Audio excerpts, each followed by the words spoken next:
hybrid cross, which was on the law of independent assortment, or which is also known as the second law of inheritance.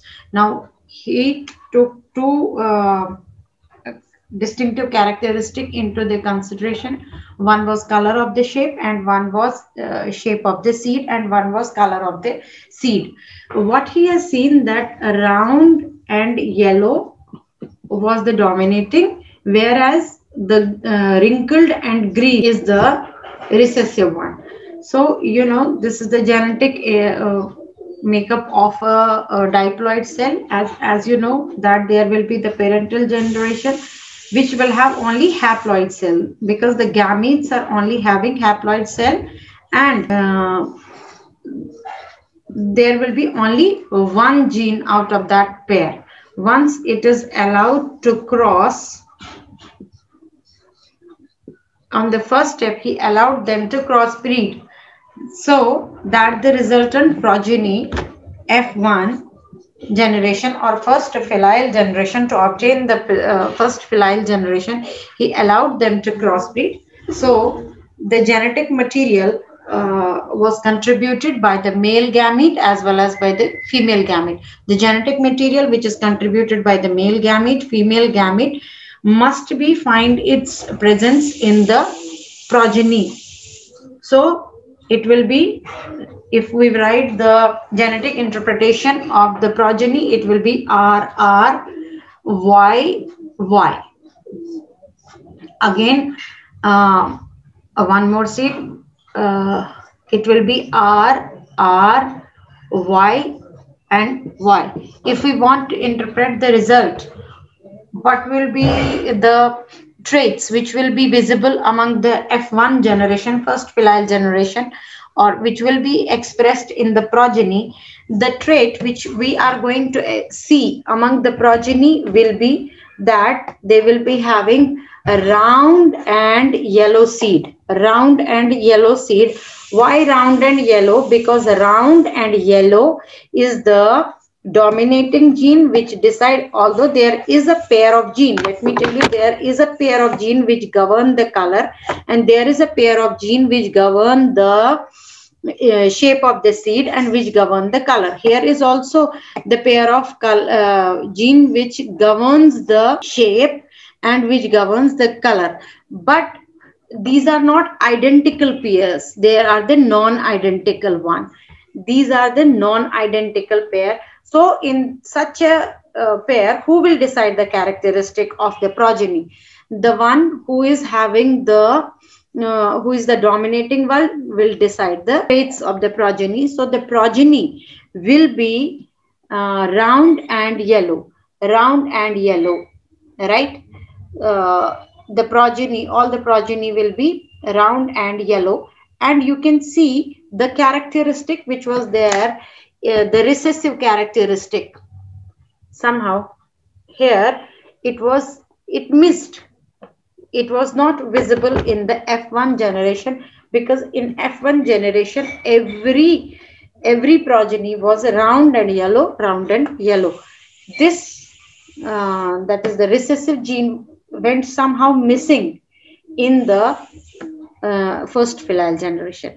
Now, to see that whether this gene, which is the recessive one, went into missing and which was not able to express in the first filial generation, will it be expressed in the second generation, or it won't have any expression at all? So he studied the next generation also, which is known as F2 generation. And you know, there will be the gametes. Gametes are the haploid in nature. So gametes can be having this combination, that is RY. Gamete can have this combination, capital R and capital Y. Gamete can have this combination also, that is capital R and small y. This gamete can have one more combination, that is small r and capital Y. There can be one more gamete with the combination small r and small y. In this manner also we will be having the gametes from this seed also. Okay, so now in order to study about the F2 generation, we have to form the Punnett square. In order to write the genetic makeup of the F2 generation, I will form the Punnett square, and in that Punnett square it will be easy for us to write down. So there are 6. Okay, so this is how we can prepare the square. We were having, there are 4 here. You can see that there can be 4 combination of the gametes in one of the progeny. Then this progeny will be allowed to cross. So we are going to write down all the chances here.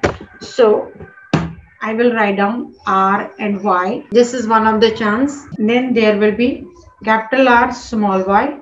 This is also one of the gamete. Then small r, capital Y, and small r and small y. These are the, then they will be they will be self-pollinated with the other gametes.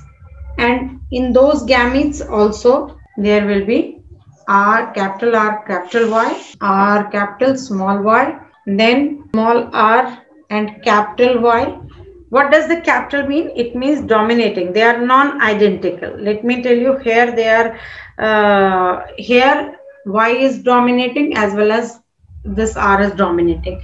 Small means that it will decide the characteristic. Presence of a small alphabet is a recessive gene which will decide the characteristic only in presence of an identical gene. And here it is small r and small y. Now once this gamete fuses with this gamete, the progeny will have both genetic material from both.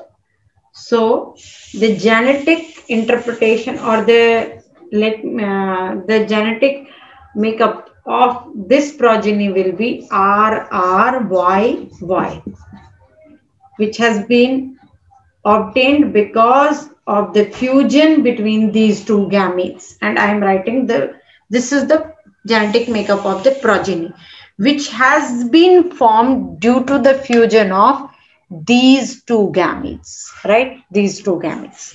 Okay, if I want to write them now, if there is a chance that this gamete where there is the capital R but small y fuses with this, then it will be like this. I will write down here. I will write down in second. So it will be capital R. This is the genetic makeup of the progeny which I am writing. Capital Y but small, presence of small y also, right? You can do it like this also. This will, there is a chance that this gamete can fuse with this gamete, and the genetic makeup of the progeny will be RR, capital Y, small y. In the same manner, I can write it like this: R, small r, capital Y, small y, capital Y, capital Y. Okay, so in this manner, what is there, you can see on your screen. There you are having the Punnett square and all the chances, 16 seeds we obtained by the crossing of all these gametes, right? Now, if I want to obtain the phenotypic ratio, the phenotypic ratio is that yellow and round. Who will decide the characteristic? It is the if there is dominating. If there is the identical pair, then the recessive gene can also decide the characteristic. But if there is the non-identical pair, then the dominating gene will decide the characteristic. For example, if I talk about that, what will the appearance of this seed look like? It will be round and yellow. Why it will be round and yellow? Because round is the dominating character And here, although there is non-identical pair, although this is identical pair, no problem, then the round, the seed will be round. But here, who will decide the characteristic? Because there is the non-identical pair. One is capital and one is small. One gene is of yellow and one gene is of green. Who will decide now the seed should look like? Should the seed be yellow or should the seed be green? Here, in this case, the one gene which is dominating one will decide the characteristic, and yellowness is the dominating. So the gene will be, so the progeny will be round and yellow. The progeny will be round and yellow. And this is phenotypic ratio of this Punnett square. It is, we are having 9 seeds which are yellow and round. 9 seeds are as such which are yellow and round. 3 seeds are as such which are green and round. 3 seeds are as such which are green and round. Then 3 seeds are as such which are yellow but wrinkled. Yellow but wrinkled. And one will be as such, that is which is green and wrinkled. So if I write down the phenotypic ratio here, the phenotypic ratio will be like this. If I write down phenotypic ratio, it will be yellow and round will be out of these 16 seeds of which I have written down the genetic interpretation. So yellow and round will be 9 seeds. Then green in color, but shape will be round. Green but shape will be round. They will be 3. Then yellow and wrinkled. Shape is wrinkled, but color is yellow. That is 3. And green and wrinkled. That is that characteristic which was somehow lost in the F1 generation. We obtained it again, and out of these 16 seeds, 1 seed was as such which was green and wrinkled. Okay, so this was all about the phenotypic ratio, which led to the conclusion of the law of independent assortment. Yes, ma'am. So we have interpreted the result. Now if we want to just see the genotype ratio. Genotype means that how many are pure, unpure, pure, round, pure. So yellow, which are homozygous, they will be 1. Homozygous yellow and round will be 1. Then heterozygous yellow and round. Heterozygous yellow and round. Let me tell you how it is heterozygous, because this pair which talk about the shape of the seed is not identical. It is non-identical. So it is heterozygous. But why it is round? Because round is the dominating factor. So the appearance of this seed will be yellow and round. This is also, you can find out of these 16 seeds, 2 seeds are as such which are yellow and round. Again, there is heterozygous yellow and round. Now you can just ask them, what is the difference then? The difference is only in the genetic makeup. The difference is here only, although both of them are heterozygous. But what is the differences in the genetic composition? Here you can find out that this pair, that is which govern the color, is same, but which govern the shape is non-identical. But here what we have seen, that the pair which govern the shape is identical, but which govern the color is non-identical.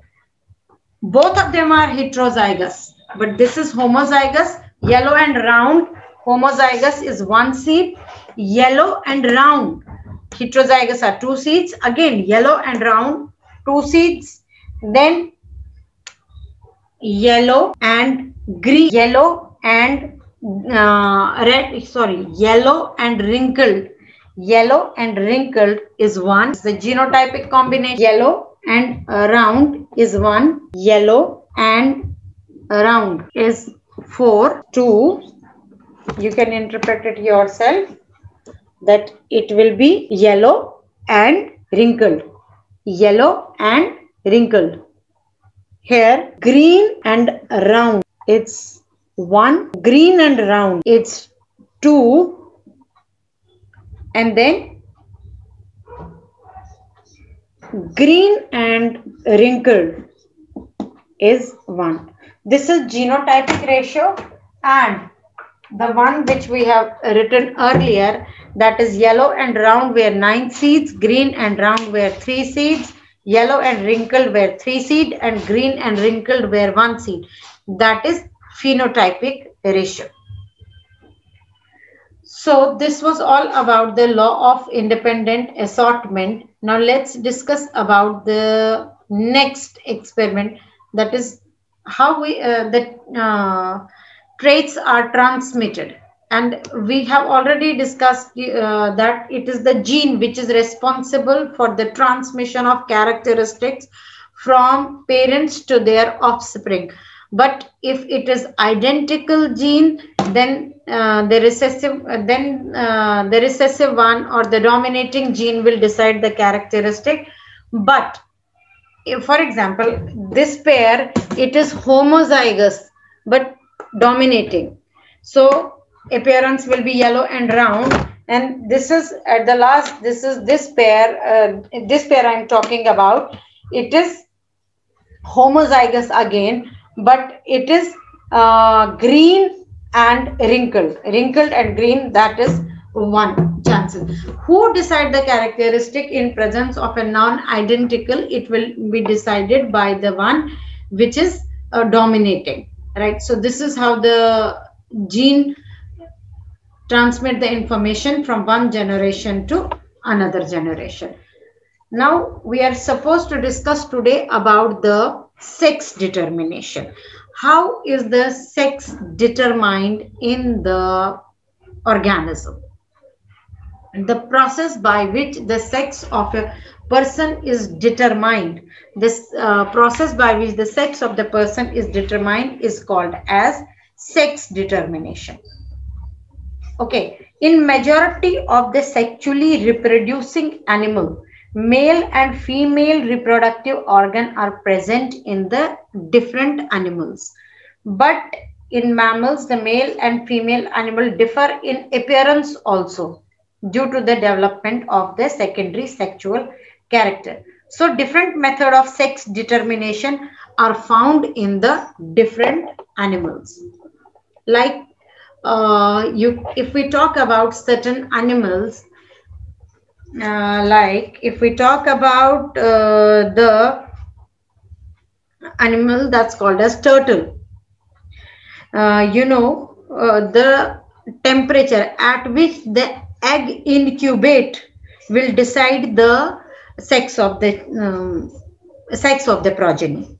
Okay, if the egg of the turtle incubate at the temperature 33 degrees Celsius, that is going to produce the female. Out of that egg, female will be produced if the egg is hatched at the temperature of 33 degrees Celsius.